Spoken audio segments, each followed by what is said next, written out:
Hi everyone, welcome to this Zoom meeting about Pluto in the fourth house, Pluto in Cancer, with the polarity point being Pluto in the 10th, or Pluto in Capricorn, which is what we have currently for all of us. So I was thinking for the structure of this that I would talk a little bit about what Pluto is as an archetype, and then a little bit about the fourth house in Cancer, and then we can just merge them, basically.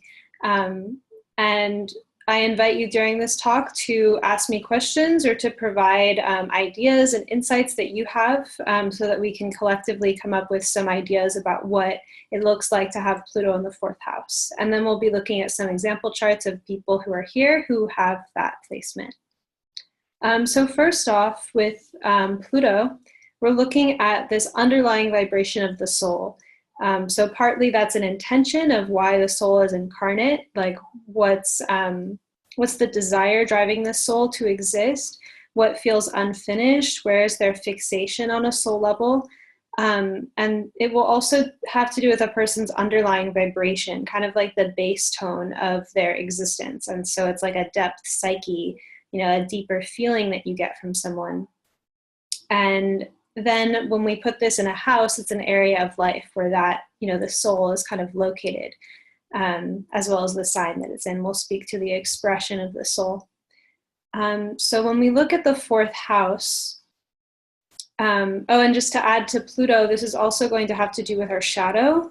So things that are kind of, and this shadow feels like a very rich, fertile place where there's a lot that can be transformed from it. It has to do with our power.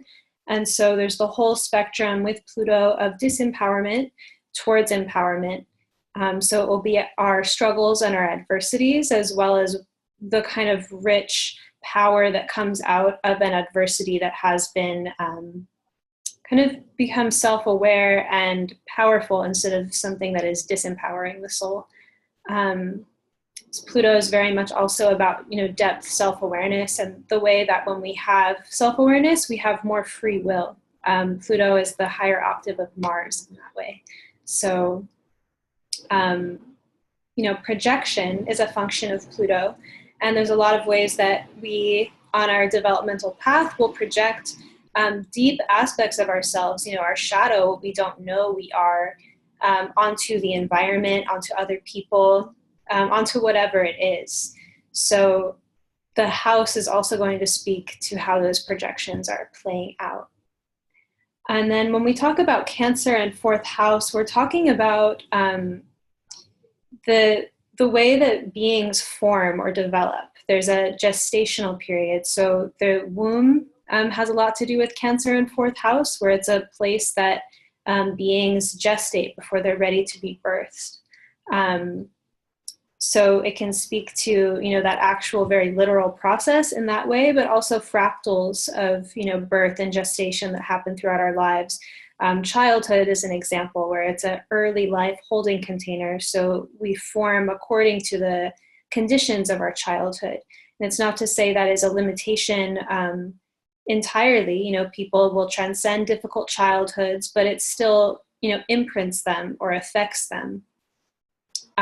Cancer has a lot to do with feeling safe and feeling secure on an emotional level, like a situation being emotionally safe, feeling secure. The image for Cancer is a crab, so there's a shell, there's a hard exterior with which to protect the soft inner side of Cancer.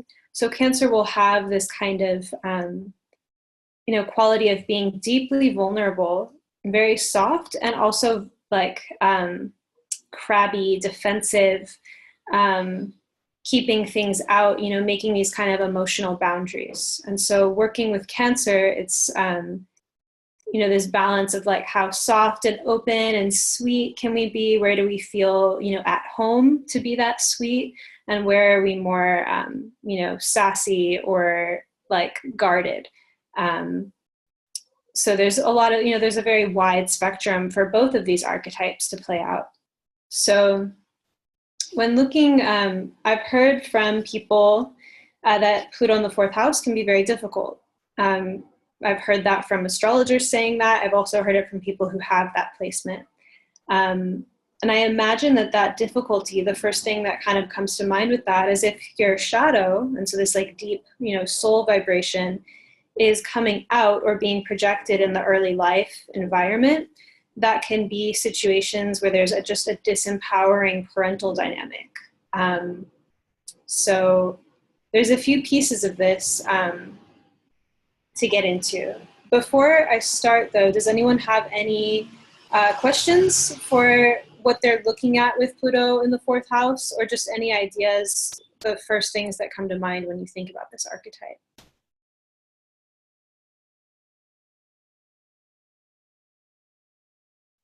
Anyone?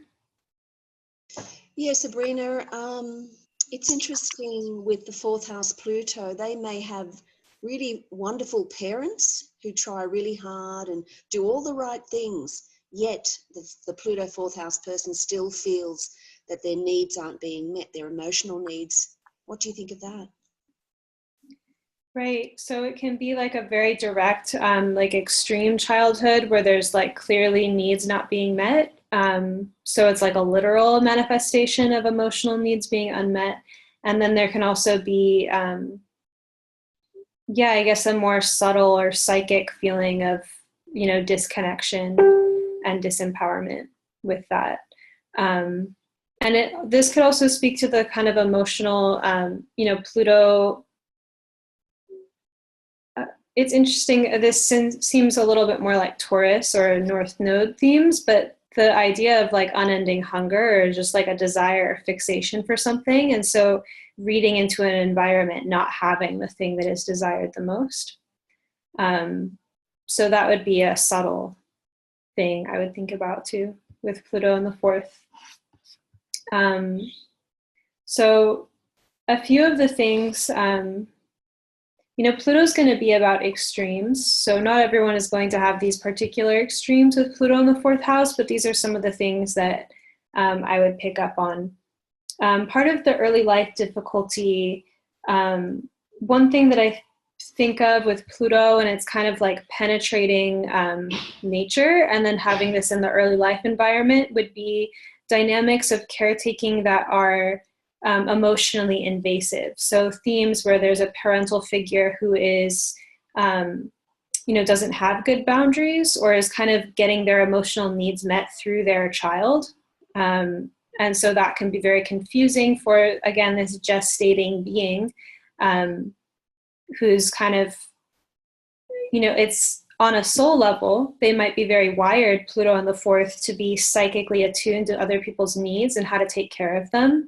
And so whether they have parents that have bad boundaries or they're already just so psychically developed when they come into this life that they can pick up on the poor boundaries of other people or, know how to take care of people, even if that is not their specific role. And so that will also bring us into the 10th house and the polarity point, which is Capricorn, Saturn, 10th house themes, which have a lot to do with boundaries and roles, so that people, there's a bit more, consent or boundary in terms of the emotional exchanges that are occurring. But because these deep Pluto shadow themes come through in the early life or developmental phases, there's, a significance here with one thing actually that can occur to mention too is that another extreme that can come up with Pluto in the fourth house is a very empowering family environment, like someone that grows up in a family where they are very taken care of and their family is a deep resource that they call upon. So it's not necessarily going to be bad. It just seems to be like a place where the soul is working things through. So whether it's a lifetime of fruition around these family themes, where it's like the, either way, I guess, if it was a negative circumstance, it could still be the perfect container for the soul to learn its lessons. So another thing that comes to mind with Pluto in the fourth house is this theme about emotional cohesion. Water molecules, are magnetic to themselves. You can just, dip your hand in some water and see the way that water will stick to other droplets. That's not a very good example, but you know what I mean, where this water is touching itself. It's not just free floating everywhere. So water really likes that connectivity with itself, and Pluto is going to be a deeper security. Cancer is more like initial birth of security, like it's cardinal water, and Pluto is where it gets a little bit more, I guess, frozen.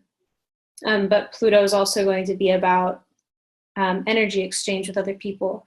So Pluto in the fourth house, people, it can create a security structure where they feel very deeply what other people are feeling, and they take it upon themselves to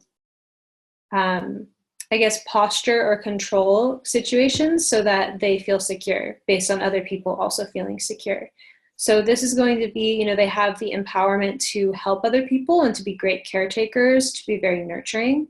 And part of the self-awareness piece that's going to come through with Pluto in this placement is knowing how to be empowered about the kind of care that they're offering to other people, so that it's coming from a place I guess that is more deeply authentic and not more of a shadowy place of, like a more extreme example could be the kind of care dynamic where someone is invested in the other person needing them to the point where they're not actually interested in the other person's well-being. They're interested in that person being dependent. Pluto in the fourth house, people can be actually very fearful of emotional dependence, on the other hand, whether it's them upon someone else or someone else being dependent upon them. And part of it is getting, again, this 10th house sense of boundary. This is like the 10th house. Saturn is going to rule boundaries, structure, the sense of appropriateness, moral ethic, things like this. So when it comes to a person's just deep empathy, maybe an empathy that doesn't really know boundary, or is very psychically enmeshed with other people, having a sense of boundary or container can be very empowering for these people. Anything there to clarify, or any thoughts, or should I go on?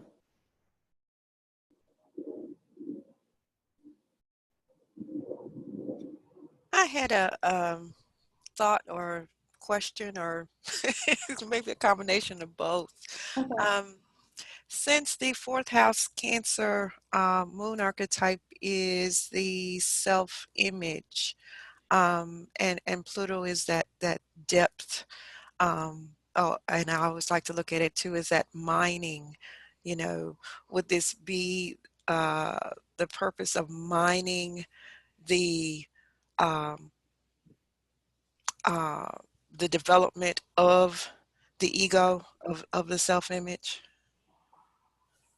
Yeah, that's a good way to put it. I mean, another thing that I was thinking about before this meeting was just the ability for these people with this placement to be really great therapists, or like psychotherapists, like specifically a kind of empowerment of the self. So things like life coaching or just these self-improvement types of work. But I guess also according to a person's, culture or spiritual development or whatever it is that is influencing their career decisions. But there's an emphasis on,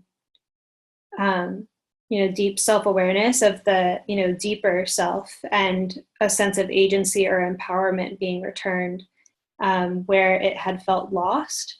So I think part of the difficulty of this placement involves just having a very powerful emotional body. And we talk about with evolutionary astrology and Pluto that evolution happens through the emotional body.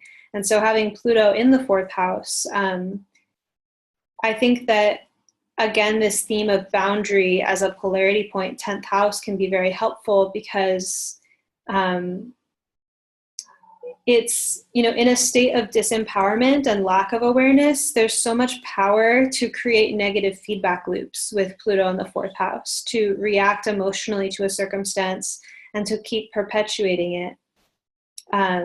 And to not see a way out of it, to be, the circumstance or the fixation is so close to the ego. So it can be a fixation on everything going wrong, this like Murphy's Law kind of way of looking at reality, or being very entrenched in one's traumas or early life traumas to the point where there's no sense of separation between these sources of fixation, focus, Pluto, and the ego itself.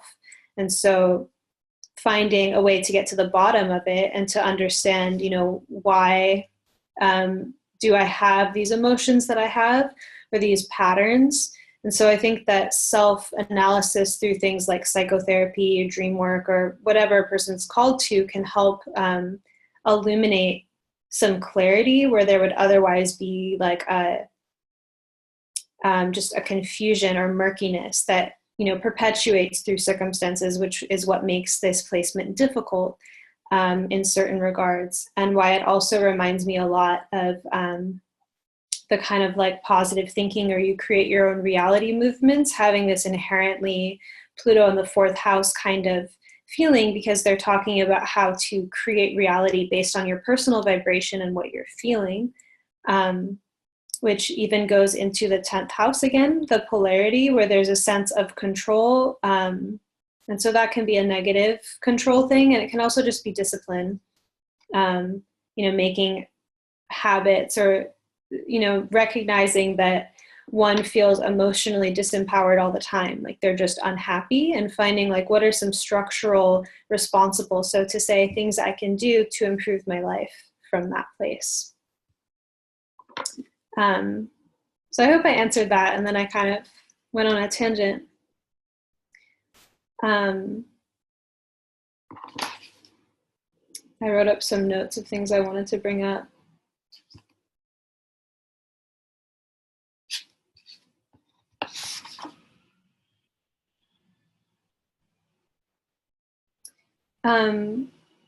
So in general, I think these people can also, there's a whole spectrum here of how close and how like at home and comfortable people with this placement will have. There can be a defensiveness or a resistance to feeling close with other people because of ways that there has been betrayal that's part of the Pluto archetype in that way. So there could be circumstances where, so it could have been early life where there wasn't really a sense of, the parent having responsible boundaries or giving. There was maybe a sense of giving to get, or having a manipulative parent, or just dysfunctional parents. And that deeply affecting a person to where connecting with other people is just psychically, it's a challenge to be vulnerable, or it means a lot. There's a lot of projection or intensity around it. And then inadvertently, this can create a way where when a person is connected or is close, there's, extra pressure or intensity around it, to the point that it's actually repelling towards another person. Because it's like, being led into a secret world that they didn't necessarily ask to be led into, or it's like, oh, you're my friend now, and this means all this, and it's emotionally overwhelming, or it's engulfing to another person. So these people can be afraid of being engulfed, but they also can have that in their vibrational field, that they can engulf others. So that is, again, why the 10th house becomes this polarity point, because it's recognizing boundary, but here it's recognizing these unconscious patterns that create a sense of, engulfment.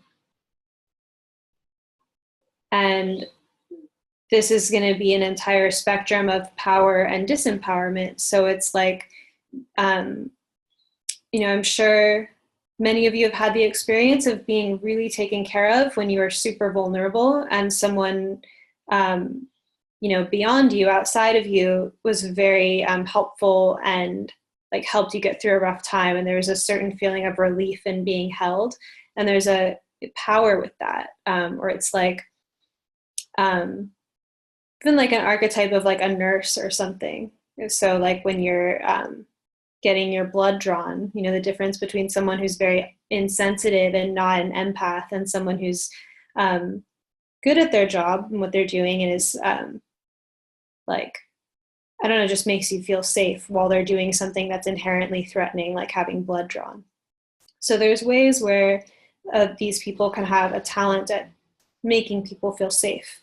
And then, like any form of power, with Pluto, there's ways that it can be a source of power that's shared, and it can also be a security structure that's more manipulative in nature.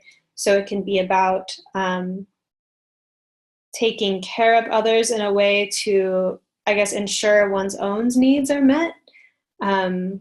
So that's a balance for the person to figure out and be more self-aware about, so that they know where their motivations are coming from.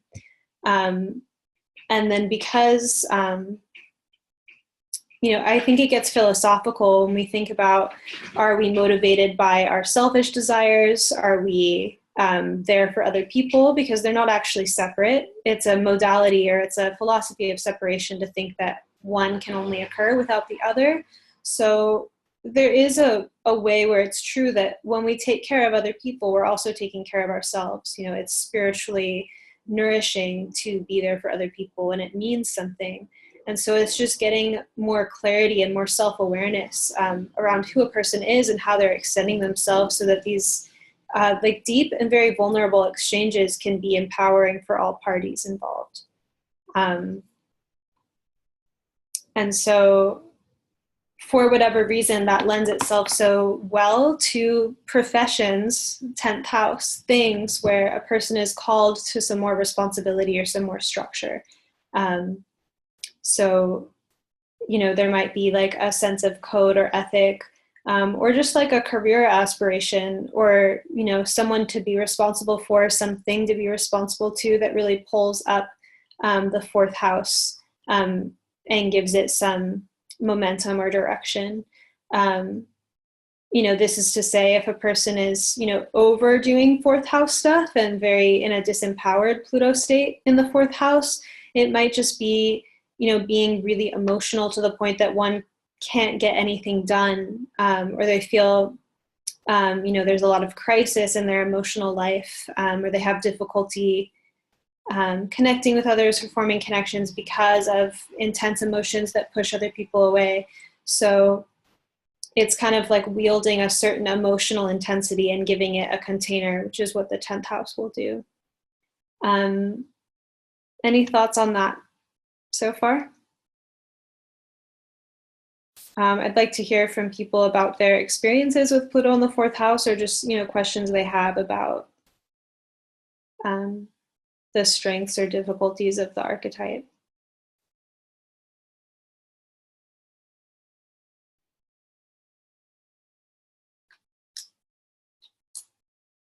No one?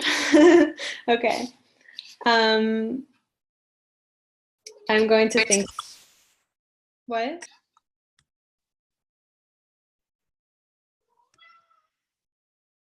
Did someone say something? I don't hear now.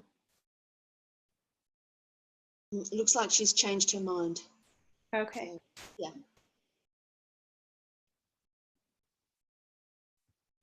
Sabrina? Yeah. Hi, it's Oliver. I think I was muted. I was trying to say. Everything sounds really spot on because I have Pluto in the 4th. And I just wanted to say, I'm really enjoying this. Oh, thanks. But you can continue. So one thing that came up when I was at NORWAC, the Northwest Astrological Conference, the last one, someone had told me about a workshop they were at. I don't remember who was teaching it, where they talked about the IC. So the 4th house cusp being like what you don't see, like I can't see my ICs. There's something very unconscious about the 4th house. And so this also can be very, it could be a historical or cultural frame that we find ourselves in where that is true. I think of, depth psychology and illuminating the unconscious. Right now, the unconscious is a culturally accepted thing. There's my cat. And it's not like a blasphemous idea, but my understanding of it currently is that, on the historical level, is that Freud brought up the unconscious and kind of introduced it to the intellectual sphere, and that later became just a collective mainstream idea that there is an unconscious. So, even try to imagine the workplace or the family life pre an understanding of the unconscious. If there wasn't a sense of emotional psychic cohesion in the unit of the family or workplace or whatever it was, that just gave me these images and feelings of like, sexism and patriarchy came to mind, where there is a projection of like, the female, or like the roles that were being played, and just like the way that, women, if they were like acting out or something, were said to be hysteric, or just the ways that people were treated by mental health practitioners in this kind of very barbaric way, and arguably can still be barbaric in certain schools of thought. But this sense that unchecked, it was like what I see or what's visible in the light of day is reality. There's no subterranean world. There's no depth unconscious. So just that being, that's a pretty recent collective consensus that there is an unconscious. And so the IC is at the bottom of the chart. It represents in a lot of way that unconscious realm. And so everyone, has content in their psyche that they're not fully aware of. That's just kind of a blind spot. So relationship with other people, which is Pluto in some way, can be very revealing of our blind spots. And the resistance or the defense against that is to project onto the environment or onto other people that which a person doesn't want to deal with. So having Pluto in the fourth house, it seems like there's kind of this line between going depth or going into the transformation that's being offered through the emotional body, or to just become defensive in the crabby way of it, where there's like always something wrong with someone else, the government, whoever it is, and there's just like a dislike. The ego, which is what the moon in the fourth house represents, will make those distinctions of what it doesn't want in, or doesn't, it identifies and labels in some way, what it wants to. Can't think of the word. My IC is Gemini, so I'm like not sure in that moment if I was just saying that the ego labels, because that's what, my understanding of it from having a Gemini there would do. But that has been my interpretation of it for a while, is that the ego is the one that makes distinctions and categorizes things and creates boundary, so to say, around labeling something good or bad or desirable or anxiety producing. And so if Pluto's there, it's going to be like this ability to become super self-aware about the person or the soul that is making those distinctions, or there's the unconsciousness of just making those distinctions and those boundaries as though that is reality itself, without the self-awareness or the self-analytical tool of seeing the deeper being below that is making those choices and distinctions. And so another thing I wanted to touch on, because of the developmental spectrum of disempowerment and empowerment with the fourth house and having Pluto there, is that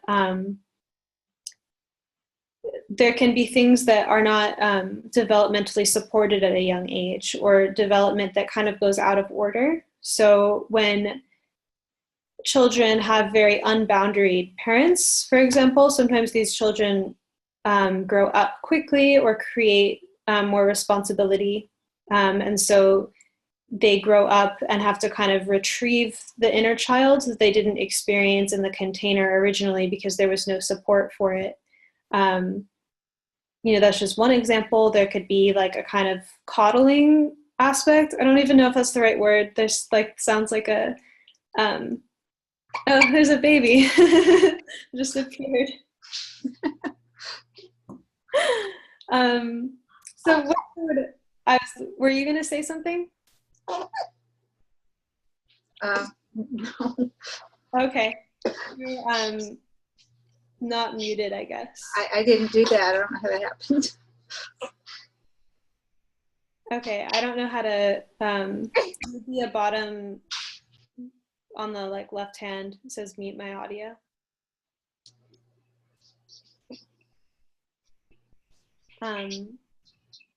So yeah, a sense of if there's like an overbearing parental presence, you know, certain things not being developed. So the 10th house can come into play in terms of the 4th house Pluto person almost parenting themselves, of finding out where did I need a certain kind of boundary or support in a maybe more defined or structured way, and how do I give that to myself? And so there can be that, you know, reckoning with that, where there's something that the soul needed at a certain phase of its development that it didn't feel it had. So there can be a little bit of, it feels like an age dysmorphia kind of quality that comes through with the 4th, 10th axis. And they can feel that way in general too, with just the archetypes of Capricorn and Cancer, how Capricorn is all about having it together and being professional, and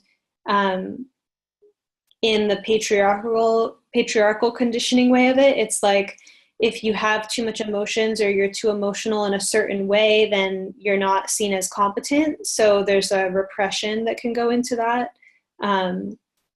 So that can be tricky too. I think if you are so emotionally charged with Pluto in the 4th house, finding the containers for it can be really empowering, because it allows the charge to have places to go. But also, you know, to an extreme of going into the 10th house, there's the risk of being, I guess, too rigid or too structured and controlled. So that will be a polarity that, you know, there's balance needing. Should we look at some example charts?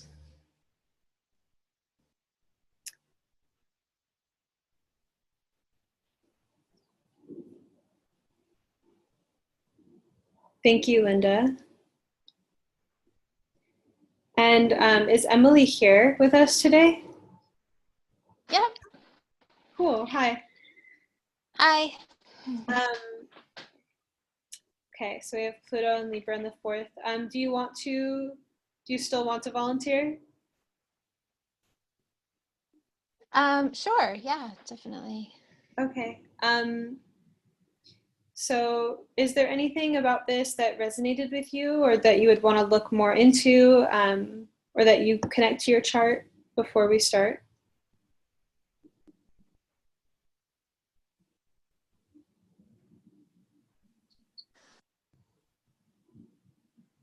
Having technical issues for a second. Okay. Okay, I think that should work for me. Yeah, so do you hear music when I'm talking? No. No.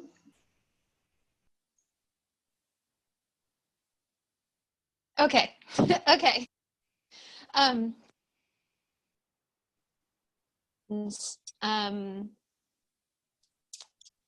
Nothing specific, you know, is like, I just feel like most of it resonates. I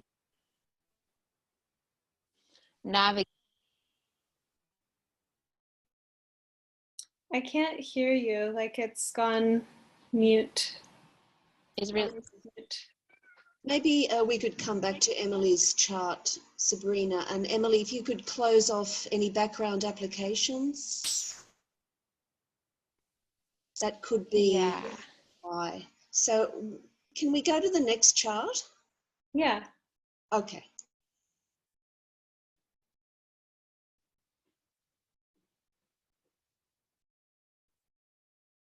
Hi, Okay. Sabrina. Hi. How are you doing?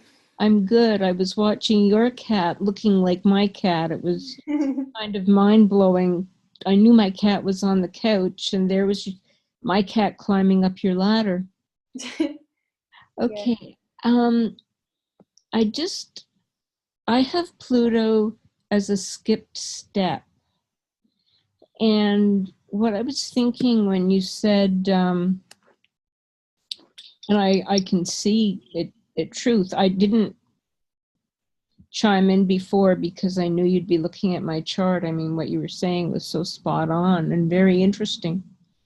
But with Pluto being a skip step, I'm wondering if the opposite could happen. Instead of going to Capricorn 10th house to be an adult early, with the skip step, it could be arrested development and part of the personality staying very childlike. Yeah, that's what I'd like to say. Yeah, I mean, that sounds right too. And it sounds like those two things can be happening at the same time. Because like part of the 10th house, or I mean, going to an opposite archetype can be compensatory. I don't know how to say that word right now. Compensatory. And so if there's something that, it's like a child not feeling in control. And so it's moving towards, okay, I'll be more adult right now, but there's still something that hasn't been developed that was arrested. I'm seeing the polarity in a way I haven't seen it before so clearly. I was in my late 20s, early 30s, still thinking that my mother was a saint. And it was a shame I couldn't behave better so life would be easier for her. Yeah. So I see how that kind of goes back and forth, being the child, but also trying to take care of. Right. Like being so empathic about the needs of others in a way that is at points in the life it's not something that one is going to be aware of. So it's like feeling other people's feelings as if they were your own. And that also reminds me of like part of the child psychology. And so you have Pluto and Leo here too, is that there's an idealization transference that occurs with children onto their parents. And so if how the parents, I guess, like validate or mirror or fail to do those things for the child will influence the child's self-image in a way that's pretty profound. So it can be things of thinking that the idealization transference still occurs. So the mother is still like a saintly figure. And then to compensate for that discrepancy, the self becomes bad. So that's, people with difficult childhoods often, they're very insecure in some ways because to navigate life when your parental figure that you've idealized like children will, if that's not mirrored or there's no reception of that person's being, it's like not really having a clear sense of self, and that can be destabilizing. Thank you for articulating that. That adds a lot of depth to what we're talking about. And then because it's the skip step, it's being resolved through, I guess, primarily this first house node in Taurus. So that sounds like it might have something to do with this sense of separation and self-reliance more than this seventh house Scorpio, which is about, the like relationship that is merging.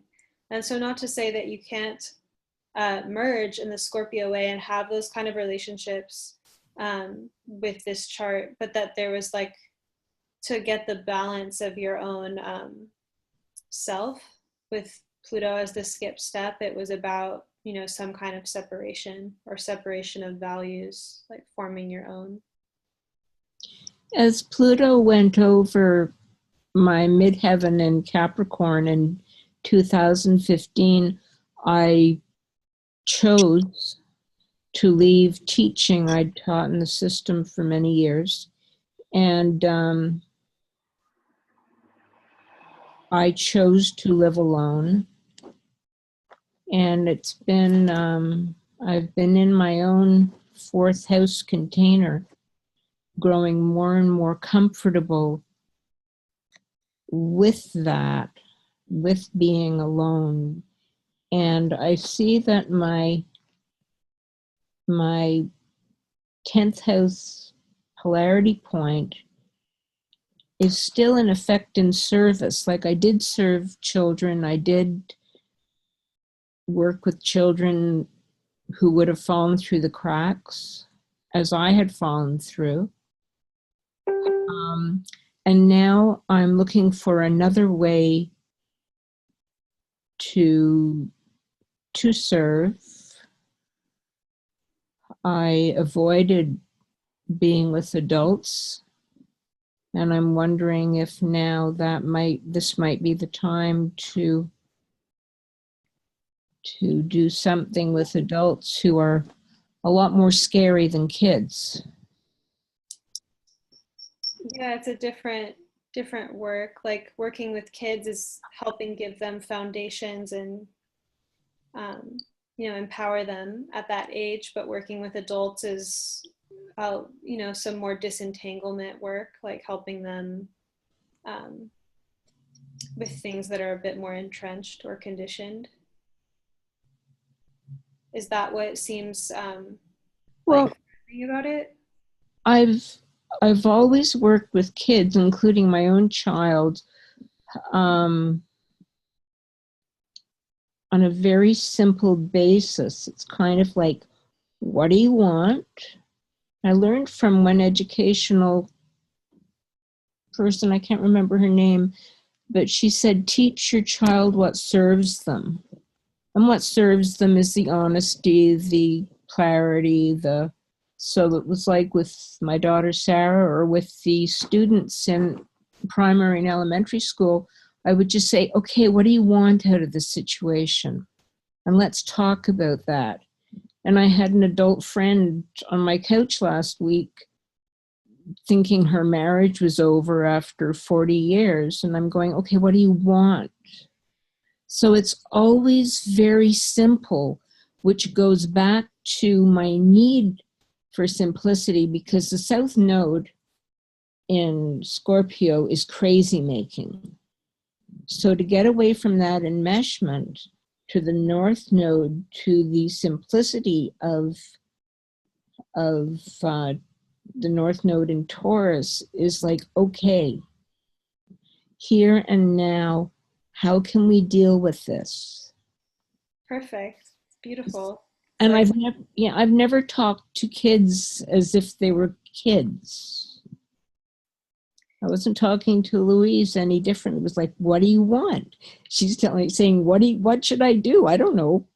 What do you want? And what are my daughter, when we were talking about it, said that I'd always taught her about trade-offs, but she thought trade-offs was a very harsh word for just looking at a situation. So.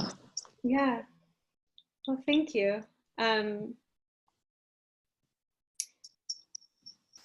Yeah, one thing I think we'll go to the next chart. I just want to say that the simplicity of the Taurus North Node is a great theme, and that example shows that the vehicle of this like emotional, you know, Pluto VO, like a drama sense, can actually be deeply simplified in every moment, and there can be an experiential discovery through the first house of how to meet the emotional body without adding unnecessary entrenchments or complications from the Scorpio South Node.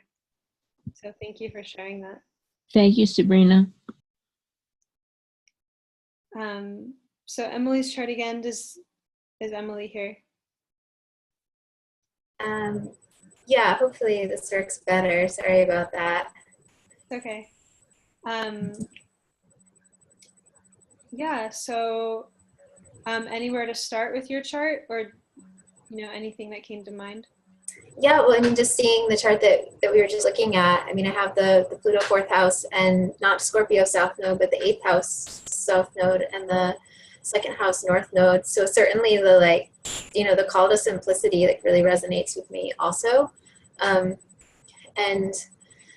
for me, maybe that's manifesting just as being, like, the simplicity of just being with my emotions in the moment.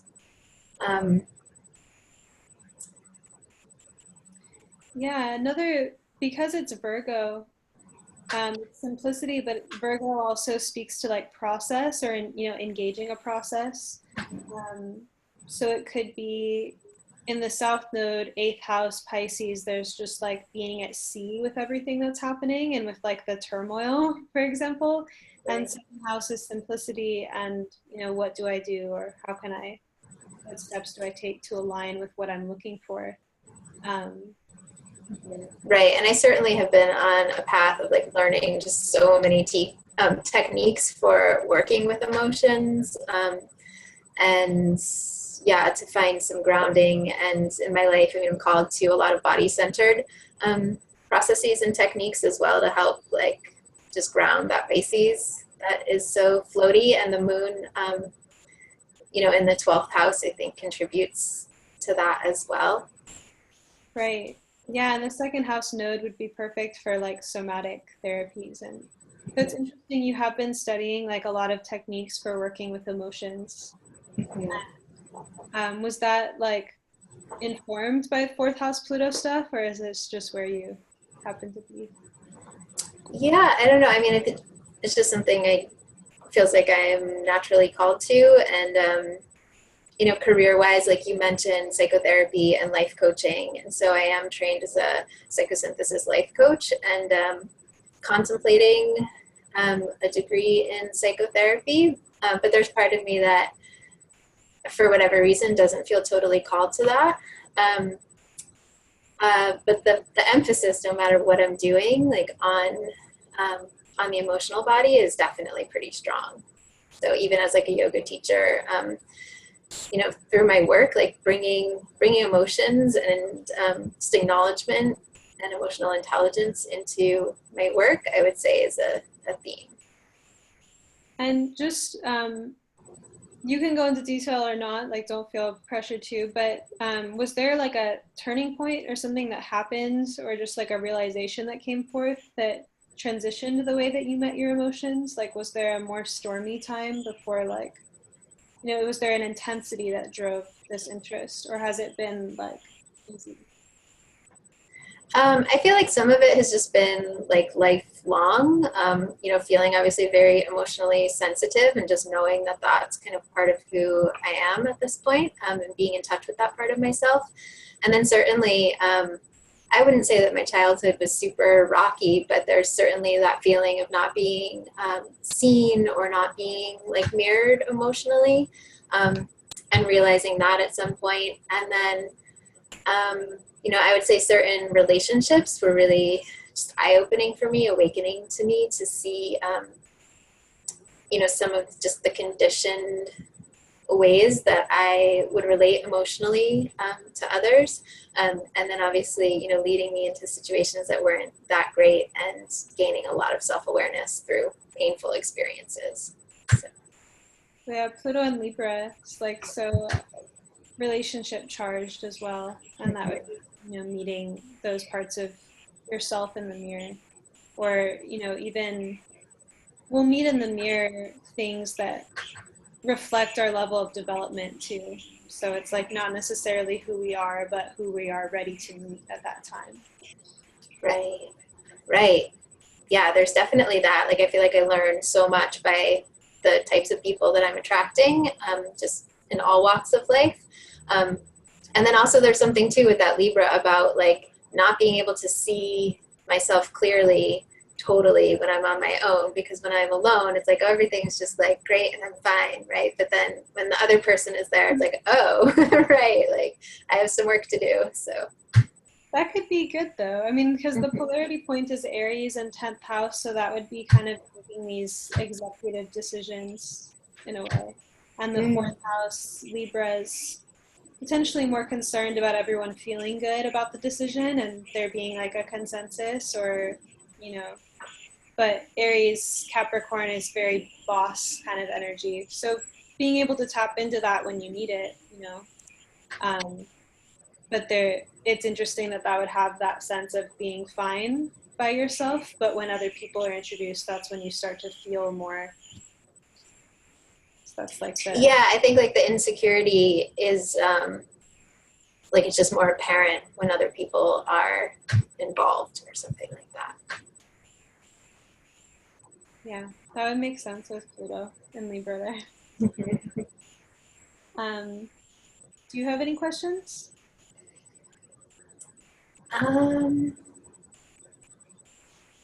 Yeah, I mean, something that comes up a lot, I guess, is just tuning into the fact that Pluto's square the sun and the moon and the ascendant and the descendant and the nodes of Pluto. And so it's not, I mean, I don't need that to be addressed at all, but if you had any insight or wanted to talk about that, I'd be open to that.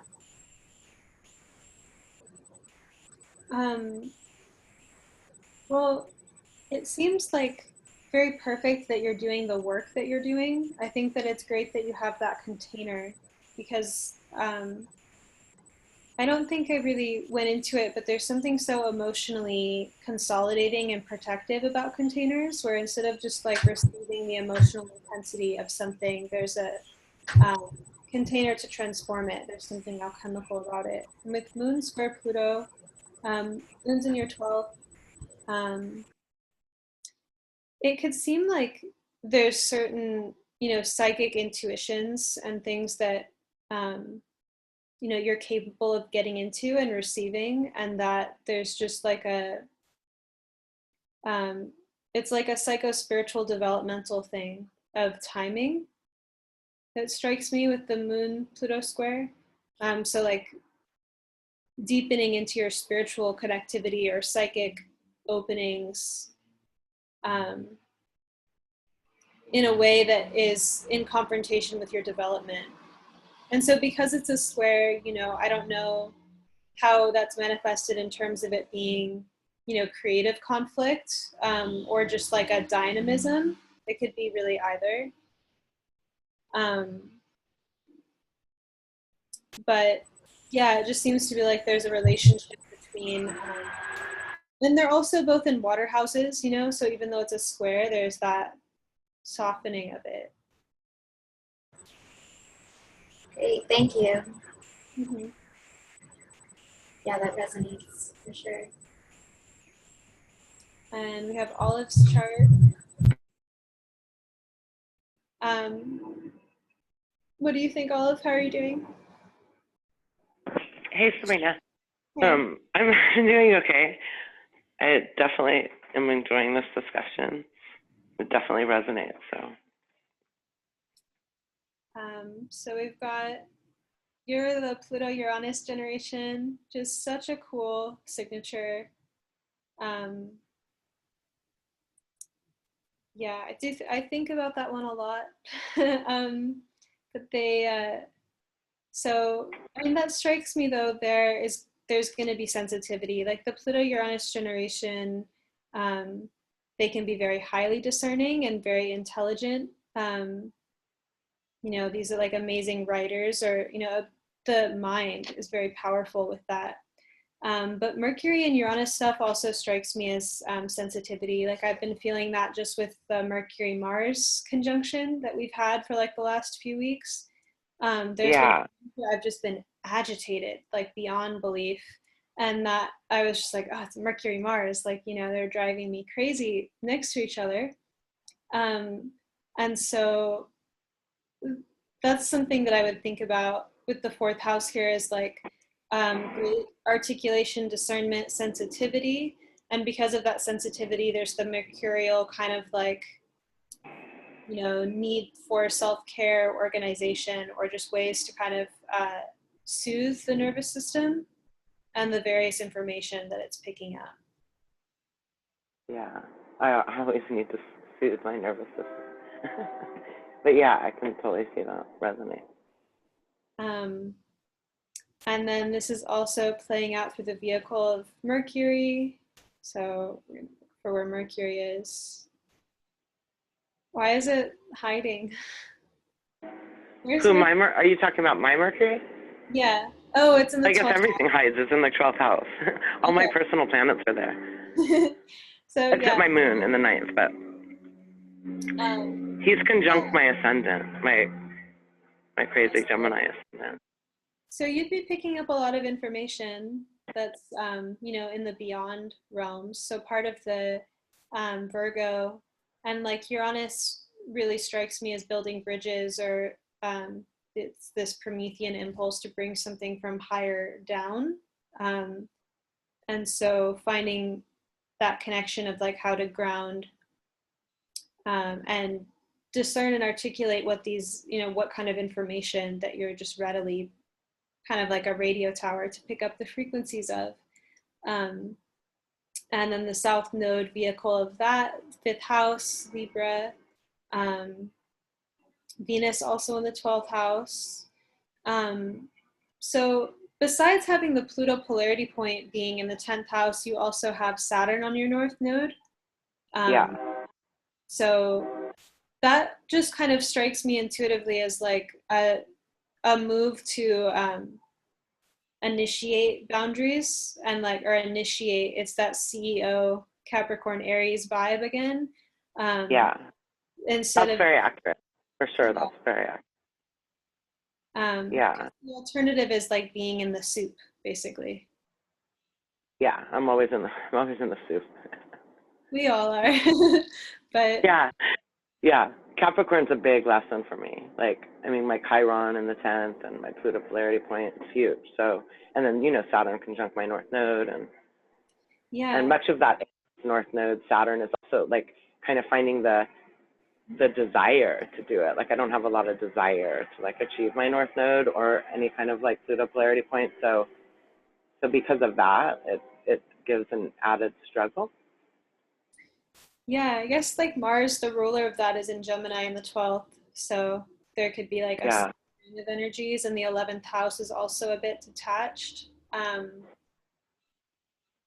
mean, it's also experimental, the 11th house. So I remember when I learned evolutionary astrology, just like learning all the archetypes, Saturn was an exciting archetype for me to learn. I have so much Pisces stuff, a little bit 12th house, but just a lot of Pisces in general. And the idea that structure could have gravity like the rings of Saturn, and so you could make a structure and make plans, and how that would somehow articulate reality versus just being lost at sea was like such a revelation. And I know it has a lot of... I'm lost. That's where I am, kind of like, where it's just like, even just my words, like I always say, it's like a bunch of like, you know, it's like a steady stream of like conscious, like nonsensical words just pouring out to sea. So yeah, Mercury in the 12th. All that Gemini's in there. Like if my Gemini, well, obviously I'd be a different soul if my Gemini was in like the 10th or something, but it's really hard to have all that Gemini, like, and then just even the Mercury conjunct my ascendant. So it makes it all the more kind of crazy and overwhelmed, you know? Right. I guess it would just depend on the desire. And then the desire would give you the, you know, the fire.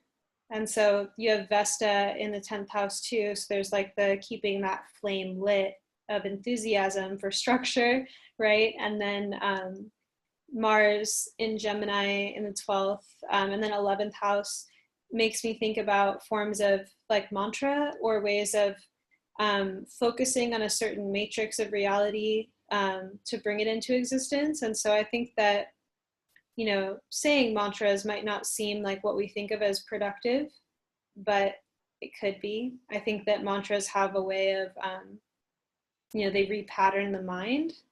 So it's Yeah, I definitely have been thinking, I've been thinking about that a lot lately, and definitely need to kind of rewire my brain. So I'm not opposed to mantras. I just need to find some good ones. Yeah, I make up mantras personally. Like I like kirtan stuff, and like that just makes me feel really high and good. But if I'm trying to oh, I didn't even mention this metaphor, so I need to include it. But Pluto in the fourth house often makes me think of like a pot that's being stirred. Like, you know, it's like a psychic cauldron. There's magic in there. But it's been stirred in one direction, kind of like Pluto being fixated on a certain way. And so Pluto in the fourth house, you know, we might think like, oh, I need to go into my negative emotions. I need to understand them. I need to just be with them. And that has its time and place, like it really does, especially if that's the antidote to repression. But when that gets stagnant and stale, I think it's just a matter of turning the pot in the other direction. And that can be, you know, if you have a constant self-dialogue going on, like writing that out. You don't have to write it out, but know what it is and then come up with an opposite statement and repeat that, and believe it, you know, and that can create a different patterning, or whatever statement you want to bring into existence, but not underestimating the power of that, you know, switch of direction of that psychic cauldron. So yeah, that ties in with some of the Gemini stuff here. Thanks so much, Sabrina. It's very accurate and appreciative. Great, thanks. Well, thank you everyone for being here. And oh, I also wanted to share, I am teaching a Evolutionary Astrology Immersion course online. It's going to be like a 60-hour immersion. And like all the students that sign up, part of their tuition involves like getting personal tutoring. So whether they're beginners or really advanced, anyone can get something out of this course. And you can find that at my website, monarchastrology.com, like the butterfly, and it will be on the menu tab under Evolutionary Astrology Immersion course. And I would love to see some of you there, or if you have friends that want to get into astrology, you could recommend it to them. It will give people all the foundations to begin studying it. Okay, thank you very much, Sabrina. Would you all please thank Sabrina Monarch? That was just excellent, Sabrina. Thank you very much. Thanks, Sabrina. You're Thank awesome. you. Thank you. Sabrina. Thanks, Sabrina. Thanks to the volunteers as well. Yes. Thank you. Thanks. Bye.